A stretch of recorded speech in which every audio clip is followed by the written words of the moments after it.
Welcome to Series 3 of Sensitive Changemakers, the podcast for ambitious HSPs and introverts. So if you're a sensitive, introverted coach, therapist, creative, or a service provider with big dreams, you're in the right place. I'm your host, Kate Carter, a fellow HSP and introvert who understands the unique challenges and incredible strengths we bring to the table. In this space, I'm here to help you embrace your sensitivity, release the anxiety and self-doubt that may be holding you back, and build the confidence to create success on your terms. If you're ready to step into your quiet power, align your business with your true self, and live a life of intention, purpose, and authenticity, then this is for you. Let's dive in. Hello and welcome to Sensitive Changemakers. As always, I hope this episode finds you well. We are going to try this a different way. So this particular episode was originally intended as a Facebook Live training that I do every week in my Facebook group. And I've not been well. Unfortunately, I was the last one in the family to catch COVID, and it's not been pleasant, shall I say. And so I had to actually stop my live training about 3/4 of the way through just because of a coughing fit, which made my eye stream. I couldn't catch my breath. And so I'm hoping this way, because I get to edit out all of the coughs, I can actually get through the whole episode. So the topic for today is about the marketing strategies that I'm seeing working for sensitive, introverted entrepreneurs. And one of the things that I'm really loving at the moment is the shift in the coaching space. So when I first started in 2018, it was before like the kind of boom of COVID, because I think 2020, a lot of people went online and there was a real boom in the space. And with that came some lovely things, but also I feel some really kind of disingenuous and hurtful things that really did hurt the coaching name and the coaching space. And I think things are finally starting to turn back round. People are getting wise to the BS online, to those people who may have amazing marketing but don't have the content or the depth to back that up. And I think that can only be a good thing. So I'm loving that shift. And the reason that I wanted to start with that is because I think it allows us as highly sensitive people, as introverts, to really shine. This is our time. This is when people are looking for that depth. They are looking for that genuine connection. And that is our strength. So if you're listening to this, I really want you to embrace that and think, okay, this is my time. How can I show up and be there for my people, for my audience? So that's the first thing I wanted to share. I also wanted to caveat this by saying everything we talk about through the podcast is not one-on-one coaching.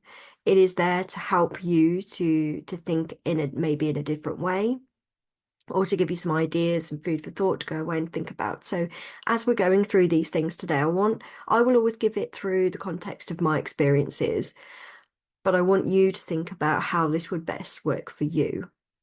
So the first part of this is things haven't shifted in terms of what people are looking for. They're just looking for more of it. And that is connection. They really want to connect. And that is human nature to have that connection. We always want it. And it's just more at the forefront now. And again, that plays on our strengths. So we really want to use that. So all through this, the marketing strategies that I'm seeing working, the thing that they all have in common is that connection, is that those genuine connections you're making with people. And I only see this as a good thing for us. So the first thing I'm going to talk about is direct messaging. Now, this has got a bad reputation in the past. A lot of cold messaging out there, people just kind of sending out, I don't know, hundreds of cold messages out a day, hoping that some of them will land. It's not been my way ever. And some of them I have to. I'm sure we've all received some in our inbox. Some of the ones that I've received have made me chuckle over the years. So I'm just going to share them with you now because I think it's worth just having a bit of a giggle over some of them.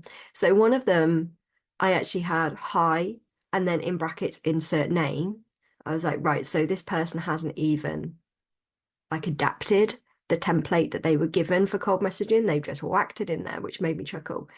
Another one which I showed my husband and he absolutely cackled was I had, I think this might have been through LinkedIn actually, and LinkedIn isn't one of my main platforms at all. It was at a time when I was kind of just trialing things out. And he'd messaged me on there about selling me something, and I can't even remember what it was at the time. And I'd ignored it because I just thought, I'm not interested. I don't want to be sold to when I don't even know who you are. And he then sent me a picture, and underneath the picture was a caption of me waiting for you to get back in touch. And it was a picture of a skeleton. And I remember looking at it, going, well, that's just rude. And I showed my husband, and he just absolutely howled. So he said, your reaction to that was perfect. And he said, the gall on that guy to actually send that out. And I was like, yes. So, there are funny moments to it, but in all seriousness, those things don't work, do they? So, one of the ways that I really want to shift your thinking here is how can you make this genuine? How can you build this connection? And I want you to think about DMs or direct messages as you would do if you were sat next to somebody. Like, what would you say to that person? And again, there is no template here, there is no script. I know it feels easier to say, here's a script, here's a template, but that goes against what we're trying to do here, which is have those genuine connections. Now, one of the ways that I make this work for me is I I wait until there is a mini yes from my audience. And by this, I mean if somebody has taken the time to comment on one of my posts, I will use that as an opportunity to reach out to that person because I feel good about that. That's somebody who has read something that I've written, has liked it enough to comment on it. And I want to say thank you to that person. Thank you for taking the time to reach out and message me. And I will always look at something that I can have a conversation around. It might be that I look at their content and something really resonates with me and I talk about that. It might be that they bring up a question when they're writing on my post, when they're commenting on my post, and I might want to pick that up. But I use my intuition, my gut here to start a genuine conversation like I would do if I was sat next to somebody, and I was saying, oh, that's a really nice bag. Where did you get that bag from? Just starting a conversation. Now, not all conversations we have in direct messages or the DMs are going to lead to clients, but what they will lead to is you practicing having conversations, which is good.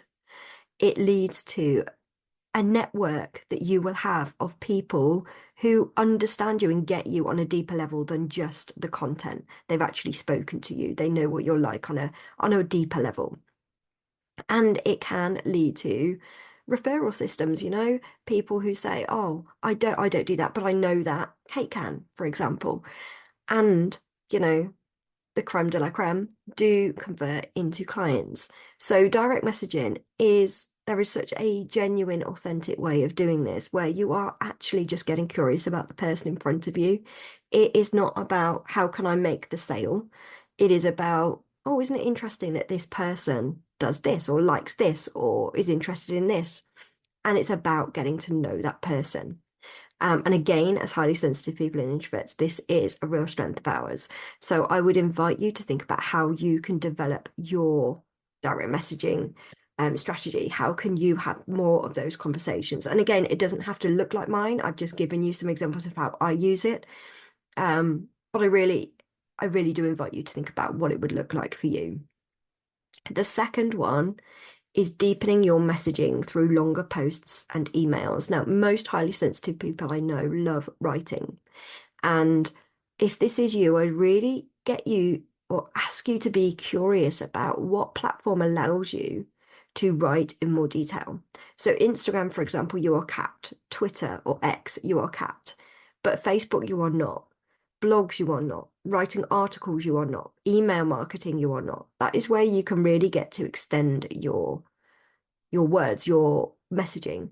So if that feels something that feels in alignment for you, then how can you make that work for you? I know I've had clients in the past who have embraced writing articles and then had connections with people on the back of that. It's a form of visibility to start off with, of course, but it leads to that connection afterwards. I've had countless clients who have really succeeded with email marketing and having that really in-depth conversation through emails, like one to one. This is how I always convert my clients from cold leads to warm leads to clients. That warm leads to clients section for me is always done through email. And it's not a subscriber list email, it's a one-to-one email conversation. And again, that stood me in good stead for over 5 years.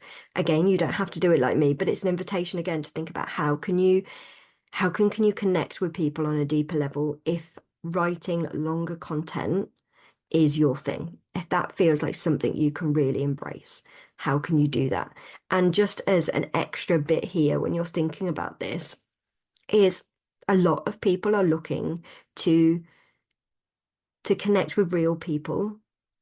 So an invitation here to deepen this is how can you show more of yourself through your longer content? Now, you don't need to be sharing absolutely everything about you. I'm relatively quite a private person, I feel, but there are certain things that I'm more than happy to share through my content because it gives people an a sneak preview or a sneak into how I live my life, what's going on for me, etc. And I know that that resonates with a lot of people out there. So again, you don't need to like reveal all, but how can you connect with your audience on a deeper level by going first, by showing them a little bit more about you and how you work and how you think, because that is what people will connect with. And that is what will make them feel safe about going, oh my God, this person gets me. I know that if I took the step with them, they'd have my back.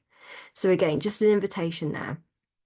The third one is one that I just want to kind of touch on because I think it is something I've seen work, but there is a caveat to it. So this is using ads like Facebook ads, Instagram ads, etc.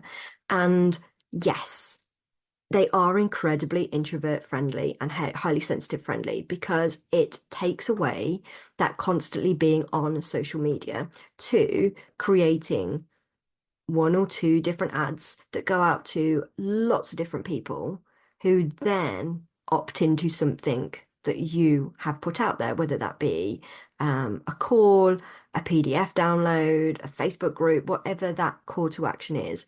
But you are inviting them in, and again, it's an element of being visible, but also with that connection element on the end. Now, ads can feel incredibly inviting. And like I said, they can work perfectly for us. However, the caveat to this is if you haven't worked out how to invite people into your world, how to convert cold leads to warm leads, and how to convert warm leads to clients organically, then ads can be a really expensive way of trialing this out. Now, that's not to say that they're not for you. It's just a caveat to that. Be aware that you will still need to go through that trial and error period with ads. You're going to have to refine it and think, okay, this worked or this didn't work. And it can be quite expensive. So with a lot of clients, I say, why don't you trial the organic way to start off with so you can make those mistakes and they're free.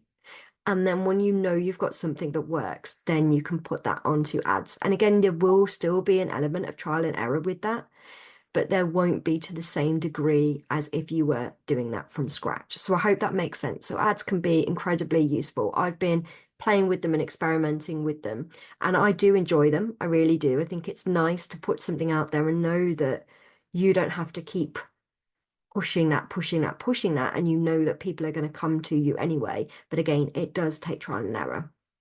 And the last thing I really want to talk about here is something that I'm seeing working time and time again, and always has done, is networking in introverted and sensitive friendly ways. So one of the ones that I know, and again, the caveat to this is you have to know yourself and you have to know your energy levels. And a lot of people use cycle syncing here. So cycle syncing, for those people who don't know, for women is having a really good idea of your cycle, of your menstruation cycle, so that you know when your more active energy levels are and then when you need to switch off. And what they do is they use these, I've seen this used countless times, really successfully, where they look at those more active times. There might be a 2 week block where they know that their cycle is going to give them that energy. Their hormones are going to be in that kind of balance.